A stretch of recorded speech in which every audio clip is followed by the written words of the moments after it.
सामान्यतः हमारी क्लासरूम्स में जो गणित होता है, स्पीड में बच्चे कैलकुलेशन कर लें, कौन पहले बच्चे सवाल का हल करके दिखा रहा है, और जो सबका हल सही आंसर वो सबका लिए वो सही है, एक ही निश्चित उत्तर होता है। तो पर हम यानी इस निरस्ता और बोरियत गणित के प्रति जो अवधारणा है, बच्चों की धारणा बन जाती है कि ये गणित को हल करने के लिए एक अलग तरह का माइंड सेट की ज़रूरत होती है, और जो जल्दी कर लेते हैं वही गणित के होशियार होते हैं, और एक इन्नेट क्वालिटी होती है। तो मैं इन सबको कह रहा हूँ, ये एक मिथ है, ये जरा सी भी सच्चाई नहीं है। तमाम रिसर्च, लोगों के अनुभव ये बताते हैं कि गणित इसके बिल्कुल उलट सब्जेक्ट है, जो उतना ही यानी जैसे आप बात करते हैं ना गणित के बारे में, जब हम क्लासरूम में बात करते हैं तो हम कहते हैं गणित से लोग डरते हैं, भय है, गणित में ज़्यादा अनुशासन की जरूरत होती है। पर जब हम गणितज्ञ से बात करते हैं तो पाते हैं गणित बहुत ही सुंदर सब्जेक्ट है, जो हमारी ज़िंदगी में बिखरा पड़ा है, और ज़िंदगी के पल पल हम उसको जी सकते हैं। तो ये जो विरोधाभास है कि आम ज़िंदगी जो स्कूल जिन बच्चों को करना है उनके लिए गणित धुरे हो जाता है, और जो गणित बात कर रहे हैं वो उसके लिए उलट बोल रहे हैं। तो इसी गैप को ख़त्म करने के लिए हमें शिक्षण पद्धति में सीखने सिखाने के तरीकों में बदलाव लाने की ज़रूरत है। कुछ अच्छे सवाल बच्चों तक पहुंचने की ज़रूरत है। तो अच्छे सवाल कहने का मतलब क्या है कि जो जनरली हम जो एल्गोरिथम, जो संक्रियाएँ, संख्या ज्ञान सिखाई रहे हैं, ड्रिल एल्गोरिथम सिखाने के लिए करते ही करते हैं।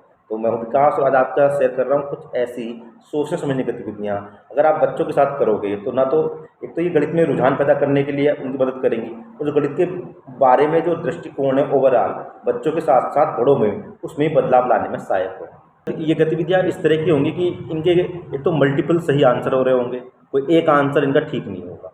दूसरा, बच्चों को अपनी प्रक्रियाएं बताने पे, सोचने पर बहुत ज़्यादा जोर दिया गया है इन गतिविधियों के लिए, और वो जितनी एक बच्चे के लिए रुचिकर हो सकती है उतनी ही बड़ों के लिए भी समान रूप से रुचिकर है। तो अभी हम एग्जाम्पल से इनको देखेंगे। तो पहले मैं कुछ बातें क्लियर कर देता हूँ कि जब हम इन गतिविधियों को बच्चों के साथ करें तो क्या क्या बातों का ध्यान रखें। नंबर 1, तो यहाँ कुछ क्रियाकलाप हैं, यानी बच्चों को डायरेक्ट सवाल नहीं दे रहे हैं, कुछ जैसे होता है ना प्रोजेक्ट वर्क, टास्क इंगेज करने के लिए ग्रुप वर्क दे जाते हैं, तो इस तरह से काम करने को देना है कि आओ बच्चों, आपको एक समूह में काम करना है एक दूसरे के साथ मिलकर। तो एक तो इस क्रियाकलाप के रूप में रखना है, जैसे गणित के जो सवाल होते हैं नीरज संक्रिया वाले 3 है ना, हम उसको सवाल बोर्ड पर लिख देते हैं, बच्चे हल करते रहते हैं। तो उससे उलट बच्चों को रोचकता के साथ कुछ ग्रुप वर्क में या इंडिविजुअल जैसे भी आपको क्लासरूम की स्थिति है, ये सवाल देने हैं, और इन सवालों के जितने भी संभव तरीके हैं के लिए उन्हें खोजने के लिए बच्चों को प्रोत्साहित करना है। तो पहली जब ये बात कह रहे हैं कि संभव तरीके, तो ये इसमें हिडन हो गई, एक से अधिक तरीके हो सकते हैं, बताएं। और बच्चे ये सोचे कि इसके अलावा और नहीं होगा क्या, ये एक बड़ा उत्तर कि एक तरीका खोज लिया, 2 तरीके क्लास में आ गया, 3 आ गए, 4 आ गए, बस और नहीं हुआ, तो यही क्यों तरीके हैं, इसके अलावा और कोई तरीका क्यों नहीं आ रहा। तो इस तरह कई सवाल यहाँ पे खुलने शुरू हो जाएंगे। और इसमें शिक्षक की भूमिका एज ए क्षमता फैसिलिटेटर की है, वो गणित के आनंद खुद भी ले रहा होगा, बच्चों को गाइड करेगा अगले हल तक, संभावित हल तक पहुंचाने में, और ये नतीजे पहुंचने में कि भाई अब और भी कोई पॉसिबल हल बचा है या नहीं बचा है। दूसरा कि टाइम जो देते हैं हम कि 10 मिनट में सवाल करने हैं, 30 मिनट में काम करना है, 2.5 घंटे पेपर करना है, तो टाइम भी गणित की रोक देता है। तो जैसे मैंने पहले बताया, स्पीड का अच्छे गणित होने, मैं अच्छा गणित जानता हूँ, मैं बहुत तेज गणित करता हूँ, दोनों को ये रिसर्च कहते हैं। जो अच्छे गणितज्ञ होते हैं, गणित का मतलब है डीप थिंकिंग, कनेक्शन बना पाना, अच्छा गहराई से सोच पाना, ना कि तेजी से गणना कर पाना। तो बच्चों को काफ़ी टाइम दें, जल्दबाजी ना करें। अच्छा ये रहेगा कि बच्चों को जोड़ों में या 4-4 के समूह में बच्चों को सवाल दें। चयन कैसे करें सवालों का, तो जो मैंने बताया कि आनंद बहुत ज़रूरी चीज़ है। ऐसे सवाल चुनें जिसमें बच्चों को आनंद आए, है ना। तो आनंद के साथ साथ जब बच्चे इन सवालों को करते हैं ना, तो उनके अंदर आत्मविश्वास की अनुभूति होती है, क्योंकि एक अलग तरह के सवाल होते हैं, हायर ऑर्डर स्किल के सवाल होते हैं। अगर एक भी वो थोड़ा सा जूझते हैं, कुछ भी हल्का उन्हें ब्रेक थ्रू मिलता है ना, तो उन्हें अच्छा लगता है कि देखो ये अलग तरह का सवाल था, मैंने कर पाया। तो उसको जरूर बच्चों को अनुभव करने दें, है ना। पर ये ध्यान रखें कि हमारे सवाल इतने ज़्यादा कठिन भी ना हो जाएं तो बिल्कुल ही पीछे हो जाएं, है ना, या फिर हम उनके ऊपर जबरदस्ती थोपे ना, है ना। तो उसमें ही आप उनकी जो एजेंसी है उसको चैनलाइज करना है, उसको आगे बढ़ाना है। और हम सब टीचर हैं, हम जानते हैं कैसे हम इस तरीके से उनको आगे बढ़ा सकते हैं, क्या हमें डायलॉग करने, क्या हमें ट्रेंड मारने, कितने हिंट दे दिए। हाँ, ये बिल्कुल ध्यान रखें, हम उन्हें जवाब ना दे दें। जवाब देने के बाद आपने इनका जो जान थी ना, आकर्षण था इस तरह के सवालों का, वो ख़त्म कर दिया। वो ढूंढने में अलग अलग, उसी में मज़े है। तो आप हिंट देनी है, आंसर नहीं दे देना है, इन दोनों बातों में फ़र्क। फिर जब हम उनसे बातचीत करेंगे, यदि ऐसा हो जाए तो क्या होगा, इस तरह के क्वेश्चन पूछें। फिर अपने जो उन्होंने लिखा है उसको दूसरों को समझाना है। भाई आपने तो कर लिया, पर उस बात को बताना, जब वो उसे बता रहे होंगे तो विजुअल्स लेकर कुछ चित्र के द्वारा कि अपने सवाल को औरों को बता सकते हैं, पूरी क्लास को समझा सकते हैं उसको। तो इस पर भी हमें जोर देना है कि वो उसको जो भी उनका जवाब आया है उसको निरूपण कर पाएँ, मैं चित्रों द्वारा दूसरों को समझाने के लिए, और संप्रेषण कर पाएँ, बता सकें कैसे उन्होंने हल किया, जैसा उन्होंने समझा है बाकी भी उसी बात को उसी तरह से समझ पाए। आइए मैं आपके साथ कुछ सवाल साझा करता हूँ, है ना। काफ़ी हमने इस पर थोड़ी सी बुनियादी बातें कर ली, कि बातों का ध्यान रखना है, बाकी आप लोग सब जानते ही हैं। तो अब आज मैं आपके साथ शेयर कर रहा हूँ कुछ जादुई जोड़। तो जोड़ने के लिए आप देख रहे होंगे एक डायग्राम जो मैंने बोर्ड पर तुरंत स्क्रीन पर आया है। वी शेप का 5 गोले दिखाई दे रहे हैं आपको, एक नीचे, 2 गोले इधर, 2 गोले इस बाजू में। करना क्या है, 5 गोले हैं, 5 जगह हैं, 5 ही अंक। तो अगर हम किसी बोर्ड पे बना देंगे और इसको काउंटर बना लेंगे तो बच्चों को बार बार मिटाना नहीं पड़ेगा, उन काउंटर को मूव करके बच्चे मजे अच्छे से खेल सकते हैं, इसको खेल बन जाएगा। नहीं तो आप कॉपी पे भी कर सकते हैं, बार बार मिटाना चेक कर सकते हैं। करना क्या है, ये जो वी शेप बन रही है, दोनों ये जो बीच वाला शेप है और इसके इधर और इधर जा रही है, दोनों भुजाओं का योग बराबर होना चाहिए। 1 से 5 के अंकों को उसमें जमाना है, यानी कोई भी अंक रिपीट नहीं करना है। 1 2 3 4 5, इन 5 अंकों को 5 जगहों पर रख देना है। क्या बताया मैंने, दोनों का योग जो है बराबर होना चाहिए। अब कितने तरीके से हो सकता है ऐसा, यानी मान लो सपोज मैंने बीच वाले जो है 1 रखा, बाकी रखूँगा 2 रख, तो कितने तरीके रख सकता हूँ, क्या इसमें कोई पैटर्न दिखाई दे रहा है? क्या बीच में संख्या रखने से बाकी तो जो भुजा पे मैं अंक रखने वाला हूँ इसका कोई संबंध है? इस तरह के सवाल बच्चों को ढूंढने दें। अगर इसी में अभी हमने एक बी और बी में 2 इधर, 2 इधर, एक बीच में रखा था, 3 कर दें, तो अब हम 1 से 7 तक की संख्या रख रहे हैं। शर्त वही है, योग उनका बराबर हो। पहले 1 से 5 तक रखें, उसे बच्चों को देखें कितने संभव प्रकार हो सकते हैं। आप अगर बड़े वीडियो देख रहे हैं शिक्षक, आप भी करके देखिए कितने संभव तरीके हो सकते हैं, आपके लिए भी उतना ही चुनौतीपूर्ण है। आप मेरे साथ कमेंट बॉक्स में लिखना अगर आपने इसका आंसर ढूंढ लिया है। 1 तरीका है आंसर का, 2 तरीका है या 3 तरीका है। हिंट यही है, जब हम बच्चों को हिंट देंगे सेंटर पर ध्यान दें। क्या 1 रख के देखें, 2 रख के देखें, 3 रख के देखें, वो कौन से अंक हैं? क्या हर अंक रखने से आंसर आ सकता है? तो कुछ अंक होंगे जिन्हें रखने से वो आंसर संभव है, उनको ढूंढें, उनको पहचानें, तो बाकी फिर अपना काम करें। और अगले सवाल करते हैं कि हम बॉक्स बनाते हैं, चकोर बॉक्स, जैसे दिखाई दे रहा है आपको। तो इस तरह के चकोर बॉक्स में 1 से 5 खाने, 5 रखने हैं, कितने संभव तरीके हो सकते हैं? जब बी में पूछा था वो सवाल, अब हम चकोर बॉक्स में पूछ रहे हैं, तो बीच में क्या रखें और कितना योग होना चाहिए, इन 2 बातों का ध्यान रखेंगे। कितने संभव तरीके हैं, बच्चे ढूंढ रहे होंगे, एंजॉय कर रहे होंगे। इसी को अगर एक्सटेंड कर दें, हम 9 खाने बना लें। अब चारों भुजाओं का योग समान होना चाहिए, इसी तरह जोड़ना है, उन्हें करने दें। 1 से 7 के लिए हम इस तरह से स्टार शेप भी बना सकते हैं, इसे भरे बच्चे। वही कि तीनों जो सेंटर से लेकर अगर हम इन तीनों का जो योग है बराबर होना चाहिए, भुजाओं का योग, ये हमारा सवाल है। 1 से 6 के लिए हम ये स्ट्रक्चर दे सकते हैं कि हर भुजा का जोड़ 9 होना चाहिए। 1 से 6 तक के अंक होने के 6 आपको दिखाई दे रहे हैं स्थान है, तो 6 हमारे पास काउंट है, 6 अंक है। तो इस तरह से उदाहरण दिया, आप इस तरह के और सवाल भी बना सकते हैं। आगे जाके हम बड़ी बच्चों के साथ जब काम कर रहे होंगे, देखते हैं मैजिक स्क्वायर वगैरह पर हम काम करते हैं। पर अभी हम देख रहे हैं प्राइमरी क्लासेस में हम किस तरह बच्चों को, जब हम 1 से 9 तक के अंकों पर काम कर चुके हैं, तो बच्चों की गिनती लिखनी आ चुकी है, जैसे कितना आसान है, हम सीख चुके हैं, अब क्या करें। तो फिर हम देखेंगे कि अभी अंकों में सीखने को बहुत कुछ बाकी है और कितना मज़ेदार है। आप भी करके देखिए। आपने जवाब आशा करता हूँ ढूंढ लिए होंगे, आपको मिल गए होंगे, नहीं तो अब आप स्क्रीन पर जवाब भी देख सकते हैं। तो इस एक को मैं आपके सामने सोल्व करके दिखा रहा हूँ। ये सोल्व करने की 3 संभावनाएं मैं दिखा रहा हूँ, एक ही आंसर को सोल्व करने की। और भी हो तो आप मुझे मेरे साथ कमेंट बॉक्स में ज़्यादा करना। मैं 3 ही खोज पाया हूँ। तो मैं 3 कैसे खोज पाया हूँ, तो मैं एक तो हिट एंड ट्रायल किया। पहले मैंने 1 रख के देखा, फिर 2 रख के देखा, जिस तरह सोल्व करते हैं। उसके बाद अब मैं आपके साथ शेयर कर रहा हूँ कि जिससे कैसे सही आंसर तक कैसे पहुँच सकते हैं।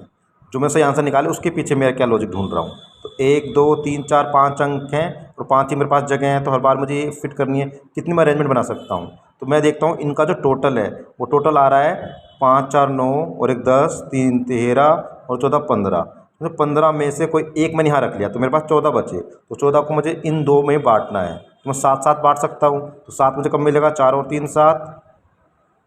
1 को तो मैं हटा चुका हूँ और मुझे 5 और 2 7, तो मुझे एक जवाब मिल गया। 3 4 7 और 5 2। तो एक आंसर इसका उलट, इसको इधर कर दो, इसको तो वही सेम आंसर, उसे मैं अलग नहीं काउंट कर रहा हूँ, वरना वो एक संभावना है कि एक बार बच्चा इधर लिखे इधर लिखे। एक जवाब मेरा हो चुका है। आप देख सकते हैं कि 4 3 7 और 1 8, 5 और 1 6 और 2 8। अगर मैं दूसरे केस में देखता हूँ तो मैंने आपसे कहा कि अगर मैं 2 को ट्राई करता हूँ, अगर मैं 2 सेंटर में डाल दूँगा तो मेरे पास 15 में से 2 निकाल चुका हूँ, कितने और बचेंगे? 13 को और बाँट सकता हूँ, पर 13 को 2 भागों में बाँटा नहीं जा सकता है, इसलिए 2 को मैं सेंटर में नहीं रख रहा हूँ। 3 पे आता हूँ, जब मैं 3 को सेंटर में रखता हूँ तो मेरे पास कितना बचेगा बाँटने के लिए? 12 बचेगा, जिसको मैं 2 में आसानी से बाँट सकता हूँ 2 भागों में। तो मैंने 3 रखा, मुझे बाँटना है 12 पे, 6 मुझे इधर रखना है, 6 मुझे इधर रखना है। तो 6 मुझे कब कब मिल रहा है मेरे पास जो अंक हैं, 4 और 2 6, 5 और 1 6। तो मैंने एक तरफ 4 और 2 को रखा, एक तरफ मैंने 5 और 1 को रखा, तो एक पॉसिबल आंसर मुझे मिल गया। 4 3 7 और 2 9, 5 3 8 और 1 9, ये करेक्ट आंसर है। तो अब मैं नंबर 4 को अगर ट्राई करता हूँ तो मेरे पे कितना बचा? 11। तो 11 को मैं 2 भागों में नहीं बाँट सकता, तो ये मेरा ये ख़राब जाएगा टाइम। अगली बार मैं 5 को रखा तो कितना बचा? 10 को मैं 2 भागों में बाँट सकता हूँ, तो मैंने 5 रखा। अब मुझे 10 को बाँटना है, 10 का मतलब 5 इधर 5 इधर। 5 कब आएगा भाई? 4 और 1 5 और 3 और 2 5, तो 4 और 1 5 और 3 और 2 5, 5 4 9 और 1 10, 5 3 8 10। तो 3 पॉसिबल आंसर इस तरह से हम क्यों मैं ऐसा ढूंढ पाया, मैंने आपके सामने रखने की कोशिश की। आप मेरे से बेहतर, मुझे पता है, गणित करते हैं, तर्क कर सकते हैं, तो कमेंट बॉक्स में साझा कीजिए। शायद ये जो आंसर मैंने आपको साझा किया आपको मदद कर रहा होगा। तो आज जो मैंने वीडियो स्टार्ट की, जब मैं आपसे कुछ बात कह रहा था तो शायद आपको कम कनेक्शन बन रहे हैं, पर जब आपने गतिविधि देख ली, उनका एक हल मैंने आपके सामने साझा कर दिया, है ना। अब मैं उस बात पर दोबारा आता हूँ समय कन करती हुई, मैं क्या कहना चाह रहा था, तो शायद आप बेटर कनेक्शन बना पाएंगे। और जो कनेक्शन बनाना है ना, चीज डॉट डॉट डॉट के साथ में, आसपास चीज़ों के साथ में, ये गणित करने का एक बहुत ही महत्वपूर्ण पहलू है। एक तो ये की मैसेज आज की वीडियो का है। दूसरा कि अमूमन कुछ भी करते हैं, कुछ ना कुछ मानसिक प्रक्रिया तो उसमें हो रही होती हैं, है ना। तो हम कह रहे हैं कि गतिविधियाँ सोचने विचारने के लिए, पर हम वो सोचने विचारने में क्या क्या आ रहा है, अगर हम उसको थोड़ा अनफोल्ड करें बच्चों के साथ मिलकर, या आप भी देखें तो क्या क्या आता है सामने सोचने विचारने में, कौशल्स में। जो शुरू की थी तो आपसे कहा था कि सोचने विचारने के कौशल के लिए कुछ एक्टिविटी, कुछ ऐसे सवाल में क्लास में पूछने हो, तो क्या हो सकते हैं कौशल, उसको लिस्टिंग करने के लिए थोड़ा सोचें। तो कहना आसान है, पर आप देखें ना थोड़ा उलझने पड़ गए क्या हो सकते हैं, और जब बताऊंगा तो लगेगा वो ऑब्वियस सा आंसर है ना। तो आप देखेंगे कि चीज़ों का जो वर्गीकरण करना होता है, गुण धर्मों का अवलोकन करना, है ना, जानकारी का संकेतीकरण करना, तुलना करना, निर्णय करना, निष्कर्ष निकालना, समस्याएं हल करना, यही तो हम बच्चों को प्री नंबर कंसेप्ट से, नंबर सेंस से डेवलप करते हुए हमें कराना है, बच्चे कर रहे होते हैं। क्योंकि प्री नंबर कंसेप्ट में क्या करना होता है कि चीज़ों को किसी गुणधर्म के आधार पर छाट रहे होते हैं, है ना, कि छोटा है, बड़ा है, मोटा है, पतला है, एक एक की संगति कर रहे होते हैं। कुछ समस्याएं उनके सामने होती हैं कि इनमें से समान छाटो, इनमें से अलग छाटो, है ना, कौन लंबा है, कौन पतला है, कौन ऊपर है, कौन नीचे है, उन समस्याओं का समाधान कर रहे होते हैं। फिर कुछ निष्कर्ष निकाल रहे होते हैं कि ये गोल चीज़ है तो ये लुढ़केगी, है ना, ये चीज़ का तल जो है गोल नहीं है ना, प्लेन है तो ये सरकेगी। तो जो निष्कर्ष निकाल रहे हैं बच्चे, तो ये सारे कौशल उसमें आ ही रहे हैं। तो इन कौशलों पे हम कैसे डेवलप करने के लिए काम कर सकते हैं, इसलिए गतिविधियाँ मोटे तौर पे इनको हम 2 सामान्य कौशल हैं, 2 के लाभ हम मैं मैं आपके साथ शेयर कर रहा हूँ कि सारे कौशलों को जो हम क्लासरूम में करते हैं 2 भाग में बांटते हैं। जनरली जो हम यूज करते हैं टर्मिनोलॉजी, निम्न कोटि और उच्च कोटि। हायर ऑर्डर स्किल्स बार बार आता है, होट्स क्वेश्चन नीचे लिखा होता है। पूरे में अगर 10 सवाल होते हैं तो एक क्वेश्चन नीचे किताबों में दे देते हैं होट्स से।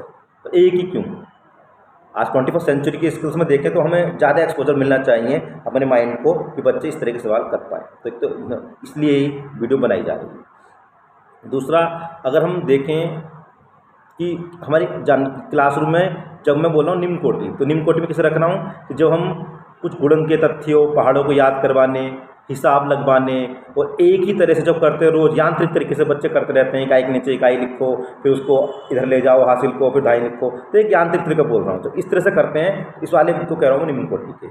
उच्च कोटि का मैं किसे कह रहा हूँ, जिसमें बच्चों को कुछ नतीजे का पूर्वानुमान लगाने का, अलग पद्धतियों से हल करने के अवसर दे रहे हैं, कुछ निष्कर्ष निकालने के, कुछ नए सवाल पूछने के लिए, कुछ खोज करने के, कुछ पैटर्न को देख के सामान्यकरण करने के अवसर मिल रहे हैं। तो इसके लिए हो गए 2 कैटेगरी।